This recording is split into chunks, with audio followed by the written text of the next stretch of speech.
Hi ಎಲ್ರಿಗೂ ನಮಸ್ತೆ. ನಾವು ಶೃಂಗೇರಿಯಿಂದ ಆಗುಂಬೆ ಘಾಟ್ ಮುಖಾಂತರ ಉಡುಪಿಗೆ ಹೊಂಟಿದ್ವಿ. ಶೃಂಗೇರಿಯಿಂದ 6:30 6:40 ಆಗಿತ್ತು ನಾವು ಬಿಡ್ಬೇಕಂತಂದ್ರೆ.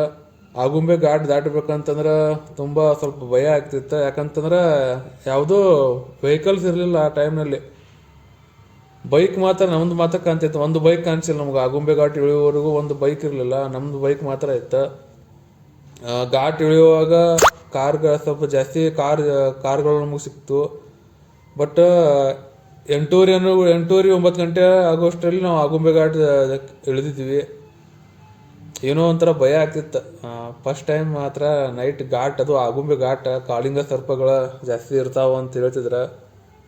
ಅದೊಂದು ಭಯ ಆಗ್ತಿತ್ತು ಜಾಸ್ತಿ. ಮತ್ತು ಏನೋ ಒಂಥರ ಅನುಭವ ಆದಂಗೆ ಆಯ್ತು, ಒಂಥರ ಮೆಮೊರೇಬಲ್ ಆ ದಿನ. ಘಾಟಲ್ಲಿ ನೈಟ್ ಔಟ್ ನಾವು ಆ ಥರ ಹೋಗ್ಬಾರ್ದು ಅಂತ ಅಂದ್ಕೊಂಡಿದ್ವಿ. ಅಲ್ಲಿ ಶೃಂಗೇರಿಯಲ್ಲಿ ಸ್ಟೇ ಮಾಡ್ಬೇಕಂತ ಅಂದ್ಕೊಂಡಿದ್ವಿ. ಬಟ್ ಟೈಮ್ ಇರಲಿಲ್ಲ ನಮಗೆ. ಹಂಗಾಗಿ ನಾನು ಮತ್ತು ನನ್ನ ಫ್ರೆಂಡ್ ಬೈಕ್ ಮೇಲೆ ಹೋದ್ವಿ. ಶೃಂಗೇರಿಯಿಂದ ಉಡುಪಿವರೆಗೂ ಸುಮಾರು ಒಂದು 85 ಕಿಲೋಮೀಟ್ರ್ ಐತಿ. ನಾವು 6:47 ಗಂಟೆ ಆಗಿತ್ತು.